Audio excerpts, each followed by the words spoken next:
Hello everyone.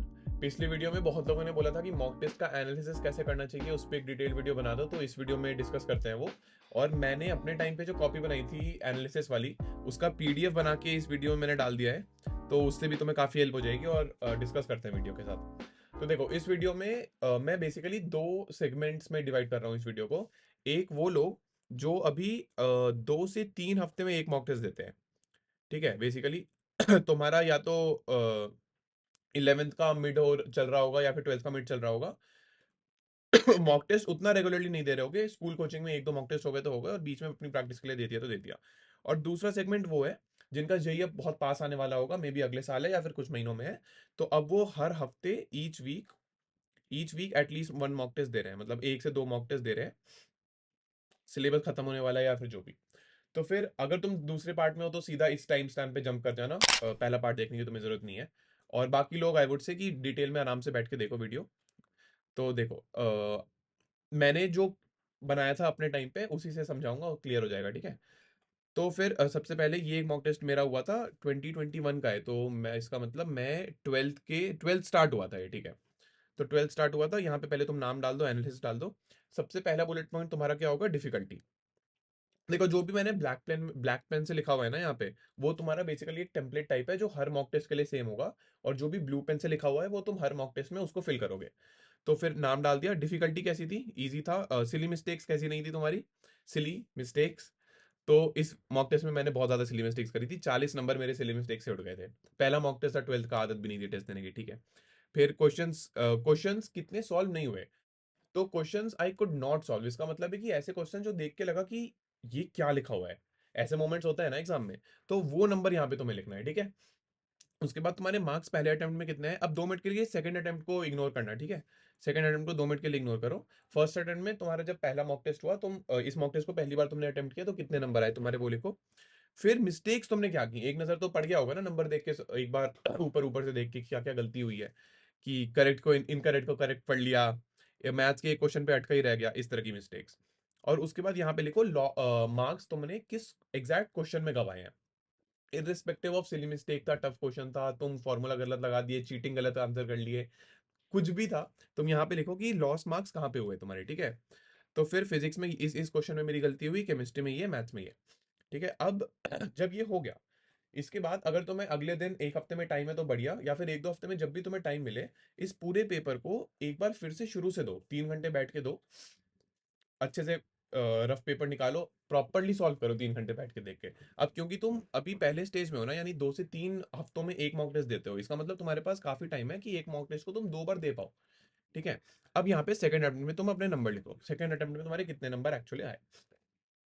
फिर तुम solutions वगैरह देखो, और देखो ये जो क्वेश्चंस तुमने लिखे थे ना पहले अटेम्प्ट में, जहां पे तुम्हारे गलत हुए हैं, इसमें से तुम मार्क करो एग्जैक्टली कि क्या गलती हुई है। अब या तो केयरलेस मिस्टेक्स हो गए होंगे तुम्हारे, जो मैंने यहाँ पे एक्सक्लेमेशन मार्क लगा दिया जिन पे, या फिर वो अच्छे क्वेश्चन होंगे जो जेन्युइनली अच्छे क्वेश्चन थे तो उनसे गलत सॉल्व हो गए, वो गुड क्वेश्चन हो गए। अब ठीक है, अब गुड क्वेश्चन जो मैंने मार्क किए हैं ना, अब जब ओवर टाइम तुमने ऐसे 10-15 पेपर दे दिए होंगे, तो ये गुड क्वेश्चंस हर पेपर में से जब 8-10 गुड क्वेश्चन निकल के आएंगे, तो तुम्हारे पास आखिरी में खुद का एक क्वेश्चन बैंक होगा। और आखिरी में तुम उन अच्छे सवालों को सॉल्व करके अपना अच्छा रिवीजन कर सकते हो। पहला फायदा। दूसरी बात, अगर तुम केयरलेस मिस्टेक्स इस तरह से लिखोगे, उसके बाद तुम्हें करना क्या है कि जो भी एग्जैक्ट मिस्टेक हुई है ना केयरलेस वाली, कि क्या तुमने इनकरेक्ट को करेक्ट पढ़ लिया, 3 3 9 लिख दिया, 3 3 9 तो सही है, 3 3 4 लिख दिया, तो फिर या फिर मैथ्स के एक क्वेश्चन में अटका ही रह गया, इस तरह की जो भी मिस्टेक हुई है वहां यहाँ पे तुम मिस्टेक वाले सेक्शन में इनको यहाँ पे लिख दो। अब जब तुम फिर से 10-15 ऐसे मॉक टेस्ट दे दोगे, आखिरी में ये मिस्टेक्स वाले जो एक एक पैराग्राफ तुमने हर पेपर के लिए लिखा है ना, यहाँ पे तुम्हारी सारी सिली मिस्टेक्स कवर हो जाएंगी। तो जब फाइनल पेपर होगा तुम्हारा जेई का, जब तुम एक बार ये कॉपी ऐसे गो थ्रू कर रहे होगे, तुम एक एक पैराग्राफ जब ये पढ़ोगे ना कि अच्छा ये सिली मिस्टेक होती है, इसका ध्यान रखना। तो पेपर में जब भी अगर इनकरेक्ट करेक्ट वाला क्वेश्चन आएगा, तुम्हें तुरंत स्ट्राइक होगा कि यार मेरे इस टेस्ट में करेक्ट इनकरेक्ट वाली गलती हुई थी, आज जेई के दिन मुझे ये गलती नहीं करनी, ठीक है। तो अगर तुम एक ऐसे स्टेज में हो जब तुम 2 से 3 हफ्तों में एक मॉक टेस्ट दे रहे हो, तो मेरे ख्याल से ये वाली स्ट्रेटेजी काफी अच्छी काम करनी चाहिए। आखिरी में तुम्हारे पास एक क्वेश्चन बैंक भी हो जाएगा और सिली मिस्टेक्स का भी एक बैंक हो जाएगा, जो तुम्हें दोबारा दोबारा नहीं दोहरानी। डन, क्लियर है सबको? कोई डाउट होगा तो कमेंट में पूछ लेना। अब हम बढ़ते हैं उस सेक्शन पे जब तुम्हारे पास तुम ऑलमोस्ट एक दो पेपर हर हफ्ते दे रहे हो। तो इसमें क्या होगा कि 2 तरह के हो सकते हैं ये, कि या तो तुम खुद से पेपर दे रहे हो अपनी प्रैक्टिस के लिए, या फिर तुम्हारा कोई सीबीटी है स्कूल कोचिंग में, या फिर तुमने कोई टेस्ट सीरीज ले रखी है। तो पहला केस क्या है, अगर तुम खुद की प्रैक्टिस के लिए दे रहे हो तो प्रॉबेबली तुम ऐसे दे रहे होगे कि तुमने क्वेश्चन पेपर निकाला कोई प्रीवियस ईयर से ही, जेई मेंस का निकाला, जैसे ये वाला, हाँ 24 फरवरी 2021 शिफ्ट वन दिया मैंने ये बैठ के। तो क्वेश्चन पेपर निकाला मैंने एनटीए की साइड से, ये पेपर लिया और इस पे क्वेश्चन 1 2 3 4 इस तरह से लिख दिया और आंसर यहाँ पे लिखे, फिर आंसर की से इनको मिला लिया। तो अब देखो इस तरह से मिलाना है तुम्हें, ठीक है। और जब एक बार तुमने आंसर लिख के मिला लिए, तो यहाँ पे इस तरह से होगा, कुछ कुछ ब्लैंक हो गए जहाँ पे तुम रेड कलर से आंसर लिखो, और उसके बाद एक ग्रीन पेन लो या जो भी कलर का पेन लो, और फिर तुम देखो गलती क्या हुई जो ये गलत वाले हुए हैं। तो मैंने देखा कि ग्रेविटेशन के का बेसिक सवाल था, मुझे ग्रेविटेशन आती नहीं थी उस पॉइंट पे, इसलिए गलत हो गया। इलास्टिसिटी का रिलेशन पूछा था इन्होंने गामा बीटा और ईटा के बीच में, ये गलत हो गया। सेमीकंडक्टर्स, इस तरह से सारे सारे जो भी गलतियां हुई उनको रेक्टिफाई करो और बगल में लिखो कि क्या गलती हुई है। दूसरी बात, जब तुम पेपर गो थ्रू कर रहे होगे तुम्हें कुछ ना कुछ बढ़िया क्वेश्चन मिले होंगे, तो तुमको उन हाइलाइटर से इनको सर्कल कर दो। अब जो ऊपर वाला पार्ट अगर तुमने देखा है यहाँ पे, तो फिर जो भी तुम हाईलाइट कर रहे होगे ना, इसका एक क्वेश्चन बैंक तुम्हारे पास आखिर में बन जाएगा, और आखिर में तुम जल्दी जल्दी इन क्वेश्चंस को गो थ्रू कर सकते हो, ताकि जो टफ क्वेश्चंस हैं उनका तुम अच्छे से एक बार रिवीजन कर पाओ। क्लियर है? अब तो ये जल्दी वाले करने का तरीका हो गया। इस तरह से तुम्हारे सारी अपनी मिस्टेक्स दिख भी जाएंगी, और कौन से चैप्टर से गलती हो रही है ये भी दिख जाएगी।